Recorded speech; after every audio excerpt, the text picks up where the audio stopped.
Let's look at the agenda for today. Why Australia? What are the top universities? The application process, the cost, the visa, and the PRN jobs.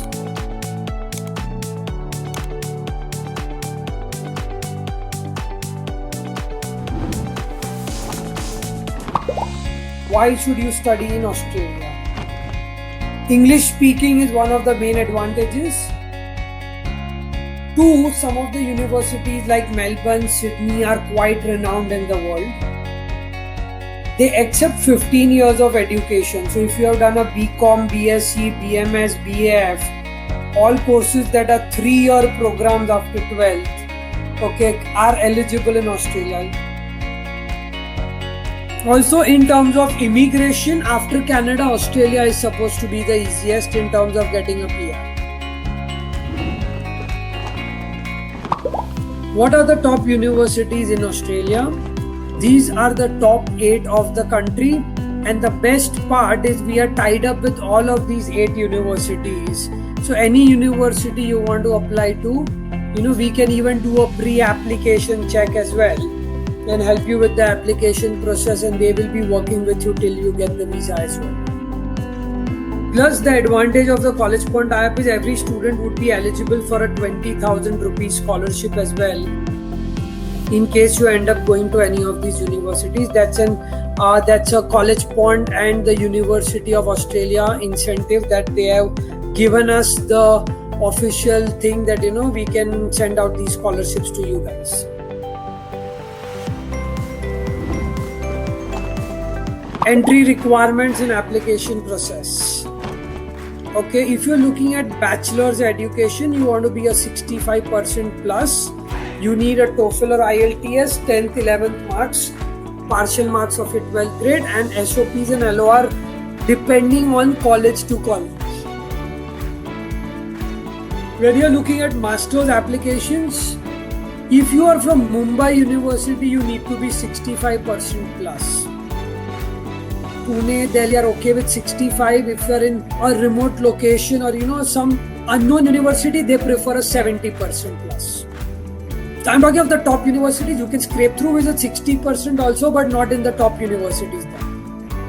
You will need essays, letters of recommendation, resume, and GRE or GMAT will be optional depending on the course and the college.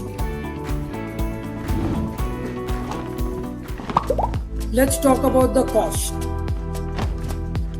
So if I look at a master's degree, I've broken it up into engineering and let's say management program. These are the most sought after programs. If you look at Melbourne, the tuition fees are maybe around $45,000. If you look at the management related program, they are also around $45,000 to $50,000. So there is not a lot of difference. Maybe you can say the ballpark figure is anywhere around $45,000 to $50,000 would be your cost of studies. What about the living expenses? Now keep in mind these are taken from the university website and they might be inflated. What we have seen is Indians usually, share a room. If instead of staying in a room alone, you share your room, your cost will come down. So while they say the living expense is about $25,000 a year, Indians usually get it down to maybe about $15,000 a year if they share their room or if they cook their own food and not eat outside every day. Again, it depends on how lavishly you stay and how close to the university you stay. You stay a little bit far away, the rent can still come down further. So I would say the higher amount would be about $20,000, but practically maybe you can do it in $15,000 also.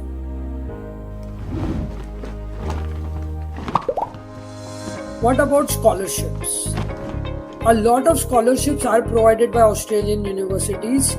They are automatically considered. Everyone is automatically considered, and sometimes it's also on a first come first serve basis. So applying early will increase your chances of these scholarships. You do not need to apply separately. The amount can vary between 25 to 100%, though we have rarely seen anyone get more than 40%. This is what's usually mentioned by the university. Also, different universities will have their own scholarships. So, we have listed it down. So if you're going to, let's say, Melbourne International in undergrad scholarship. So obviously, if you're going for masters, you'll apply for the Melbourne Graduate Scholarship.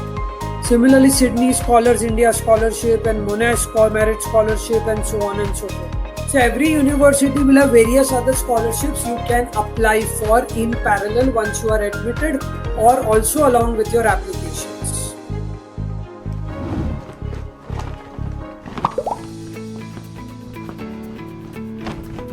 You get a 500 subclass visa. You can allows you to stay for 5 years basically. You get a 5-year stamp, but it's like, usually it will also depend on the duration of the program, right? If you do a 1-year course, you will not get a longer duration visa. The visa cost is very expensive. You're spending about 30,000, 40,000 rupees for your visa. Unfortunately, it's very expensive. How do you apply? You need to start minimum 2 months before you want to fly. With the pandemic and all, unfortunately, one drawback with Australia is they have been very strict with the borders in the pandemic era. So the borders are still closed. We have students who got the visa but are not able to fly. You need a passport, a resume, a confirmation letter from the university. You need to purchase your health insurance before you apply for the visa. You need to write an essay, a statement that shows that why are you eligible for the visa. It's like an essay. And whatever, your mark sheets, transcripts, job experience letters, your TOEFL IELTS course, and finances to justify that you have the money to pay for your 2 years of education. These are the documents that are required. It's pretty straightforward. Once you have all these things, you create an account on the website timi.gov.au. Upload the documents, everything's an online process, submit it and wait for the result to come up.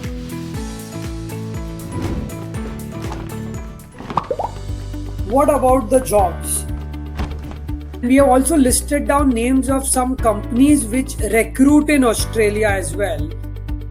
So you'll have an idea that you have the Yahoo and the Facebook, or you have consulting companies like PwC, Ernst & Young, you have Virgin Mobile in the telecom sector, which is a huge company. My brother worked there for a year, 2 years ago. You have a lot of banks out there which recruit, Commonwealth, Westpac, etc. And the Australian government. I know a couple of Indians who are working for the Australian government as well.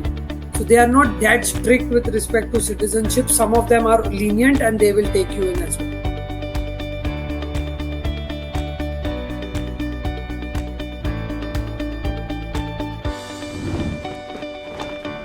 What are the average salaries that you make annually? Okay, so this gives you an idea. Again, keep in mind it varies from location to location, the college you graduated from, how much experience you have. That gives you a rough idea of where you stand. Like I said, some companies would pay more, some companies would pay less. You're working with a Facebook, they will pay you more. So the numbers could also be inflated because of that.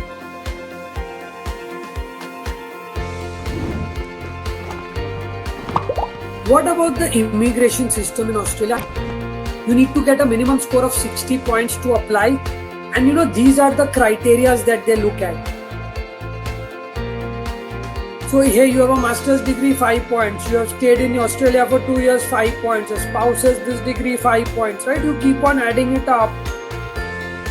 What we have seen is once you work for 2 years, you have enough points to apply for a PR. So you go for a student visa, work for 2 years. By the time you complete 2 years, you have enough points, apply for the PR, get a PR and start working on the PR.